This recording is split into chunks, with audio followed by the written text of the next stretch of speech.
Chapter 6. "Look here, old man," he said to me. "I'll just tell you what it was, because I know you won't laugh." We were lying under the big trees behind the round pond when he reached this point, and his direct speech was so much more graphic than the written account that I use it.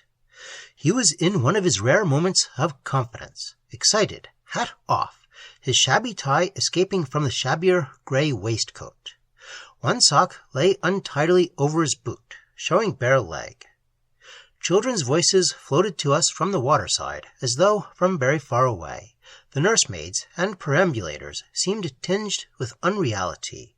The London towers were clouds, its roar the roar of waves. I saw only the ship's deck, the grey and misty sea, the uncouth figures of the two who leaned with him over the bulwarks. "Go on," I said encouragingly. "Out with it." It must seem incredible to most men, but by gad, I swear to you, it lifted me off my feet, and I've never known anything like it. The mind of that great fellow got hold of me, included me. He made the inanimate world, sea, stars, wind, woods, and mountains, seem all alive. The entire blessed universe was conscious, and he came straight out of it to get me. I understood things about myself I've never understood before, and always funked, rather. Especially that feeling of being out of touch with my kind, of finding no one in the world today who speaks my language quite.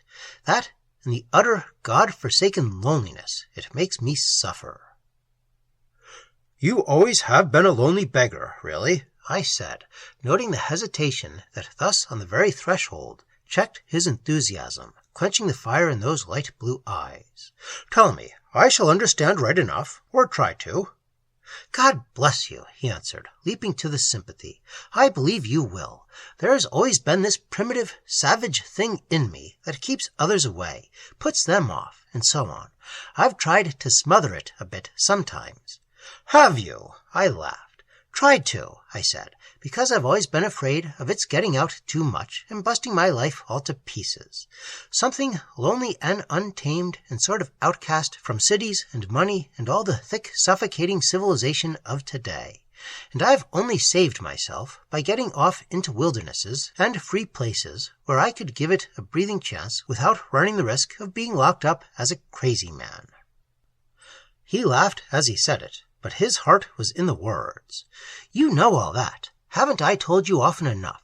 It's not a morbid egoism, or what their precious academic books so stupidly call degenerate.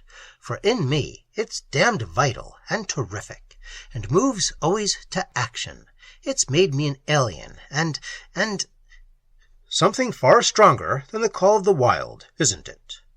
He fairly snorted. "Sure as we're both alive here sitting on this sooty London grass," he cried.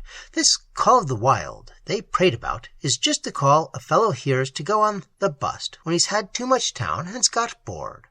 A call to a little bit of license and excess to safety valve him down. What I feel," his voice turned grave and quiet again, "is quite a different affair. It's the call of real hunger, the call of food. They want to let off steam, but I want to take in stuff to prevent starvation." He whispered the word, putting his lips close to my face. A pause fell between us, which I was the first to break. "This is not your century, that's what you really mean," I suggested patiently. "Not my century!" He caught me up, flinging hands full of grass in the air between us and watching it fall. "Why, it's not even my world, and I loathe the spirit of today with its cheap-jack inventions, and smother of sham universal culture, its murderous superfluities and sordid vulgarity, without enough real sense of beauty left to see that a daisy is nearer heaven than an airship." "Especially when the airship falls," I laughed. "Steady, steady, old boy. Don't spoil your righteous case by overstatement." Well, you know what I mean." He laughed with me, though his face at once turned earnest again. "And all that, and all that. And so this savagery that has burned in me all these years unexplained, these Russian strangers made clear. I can't tell you how, because I don't know myself. The Father did it. His proximity, his silence, stuffed with sympathy, his great vital personality, unclipped by contact with these little folk who left him alone. His presence alone made me long for the earth and nature. He seemed a living part of it all. He was magnificent and enormous, but the devil take me if I know how. He said nothing that referred to it directly. Nothing but what I've told you, blundering awkwardly with those few modern words. But he had it in him 1,000 to my 1. He made me feel I was right and natural, untrue to myself to suppress it, and a coward to fear it. The speech center in the brain, you know, is anyhow a comparatively recent thing in evolution. They say that. It wasn't his century either. I checked him again. No, and he didn't pretend it was, as I've tried to. He cried, sitting bolt upright beside me. The fellow was genuine, never dreamed of compromise. Do you see what I mean? Only somehow he'd found out where his world and century were, and was off to take possession, and that's what caught me. I felt it by some instinct in me stronger than all else, only we couldn't talk about it definitely, because I hardly know how to put it. For the same reason, he added suddenly, that I can't talk about it to you now. There are no words. What we both sought was a state that passed away before words came into use, and is therefore beyond intelligible description. No one spoke to them on the ship for the same reason, I felt sure, that no one spoke to them in the whole world, because no one could manage even the alphabet of their language. And this was so strange and beautiful, he went on, that standing there beside him, in his splendid atmosphere, the currents of wind and sea reached me through him first, filtered by his spirit so that I assimilated them, and they fed me, because he somehow stood in such close and direct relation to nature. I slipped into my own region, made happy and alive, knowing at last what I wanted, though still unable to phrase it. This modern world I've so long tried to adjust myself to became a thing of pale remembrance and a dream. All in your mind and imagination, of course, this, I ventured, seeing that his poetry was luring him beyond where I could follow. Of course, he answered without impatience, grown suddenly thoughtful, less excited again, and that's why it was true. No chance or clumsy senses deceiving one. It was direct vision. What is reality, in the last resort, he asked, but the thing a man's vision brings to him, to believe? There's no other criterion. The criticism of opposite types of mind is merely a confession of their own limitations. Being myself of the opposite type of mind, I naturally did not argue, but suffered myself to accept his half-truth for the whole, temporarily. I checked him from time to time, merely lest he should go too fast for me to follow what seemed a very wonderful tale of fairy. So this wild thing in me the world today has beggared and denied, he went on, swept by his Celtic enthusiasm, woke in its full strength. Calling to me like some flying spirit in a storm, it claimed me. The man's being summoned me back to the earth and nature, as it were, automatically. I understood that look on his face, that sign in his eyes. The Isles of Greece furnished some faint clue, but as yet I knew no more, only that he and I were in the same region, and that I meant to go with him, and that he accepted me with delight that was joy. It drew me as empty space draws a giddy man to the precipice's edge. Thoughts from another's mind, he added by way of explanation, turning round, come far more completely to me when I stand in a man's atmosphere, silent and receptive, than when by speech he tries to place them there. Ah, and that helps me to get at what I mean, perhaps. The man, you see, hardly thought. He felt. As an animal, you mean, instinctively?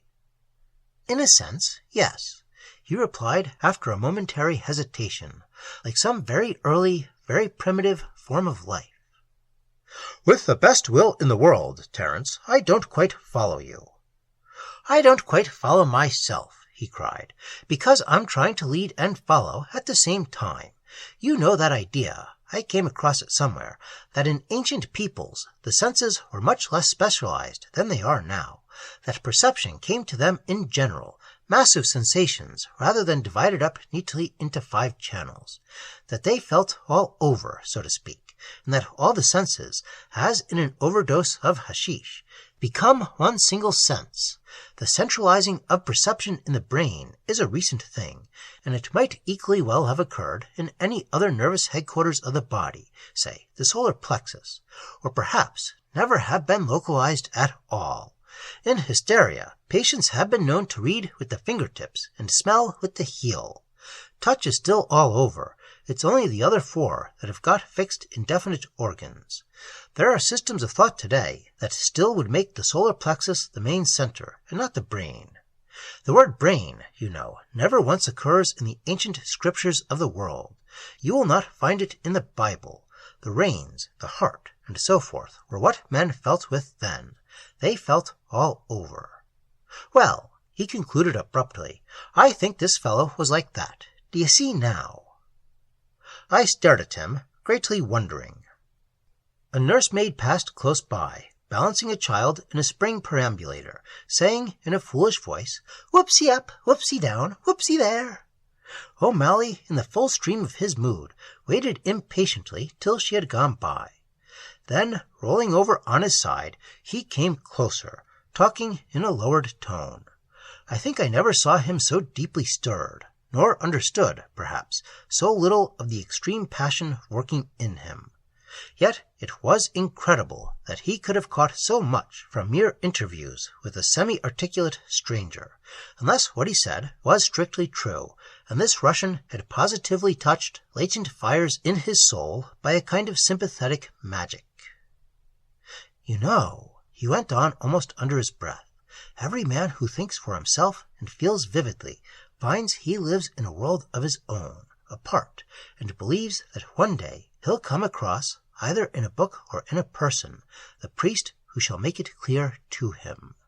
Well, I'd found mine, that's all. I can't prove it to you with a pair of scales or a butcher's meat-axe, but it's true. And you mean his mere presence conveyed all this without speech, almost? Because there was no speech possible, he replied, dropping his voice to a whisper and thrusting his face yet closer into mine. We were solitary survivors of a world whose language was either uncreated or, he italicized the words, forgotten. An elaborate and detailed thought transference, then. Why not? He murmured. It's one of the commonest facts of daily life. And you had never fully realized it before, this loneliness and its possible explanation, that there might exist, I mean, a way of satisfying it, till you met this stranger. He answered with deep earnestness, Always, old man, always, but suffered under it atrociously because I'd never understood it. I had been afraid to face it. This man, a far bigger and less diluted example of it than myself, made it all clear and right and natural. We belonged to the same forgotten place and time. Under his lead and guidance, I could find my own return. I whistled a long soft whistle, looking up into the sky. Then, sitting upright like himself, we stared hard at one another, straight in the eye. He was too grave, too serious to trifle with. It would have been unfair, too. Besides, I loved to hear him. The way he reared such fabulous superstructures upon slight incidents, interpreting thus his complex being to himself, was uncommonly interesting. It was observing the creative imagination actually at work, and the process, in a sense, seemed sacred. Only the truth and actuality with which he clothed it all made me a little uncomfortable sometimes. I'll put it to you quite simply, he cried suddenly. Yes, and quite simply it was that he knew the awful spiritual loneliness of living in a world whose tastes and interests were not his own, a world to which he was essentially foreign, and at whose hands he suffered continual rebuff and rejection. Advances from either side were mutually and necessarily repelled because oil and water cannot mix. Rejected, moreover, not merely by a family, tribe, or nation, but by a race and time, by the whole world of today, an outcast and an alien, a desolate survival. An appalling picture. I understood it, he went on, holding up both hands by way of emphasis, because in miniature I had suffered the same. He was a supreme case of what lay so deeply in myself. He was a survival of other life the modern mind had long since agreed to exile and deny. Humanity stared at him over a barrier, never dreaming of asking him in. Even had it done so, he could not, by the law of his being, have accepted.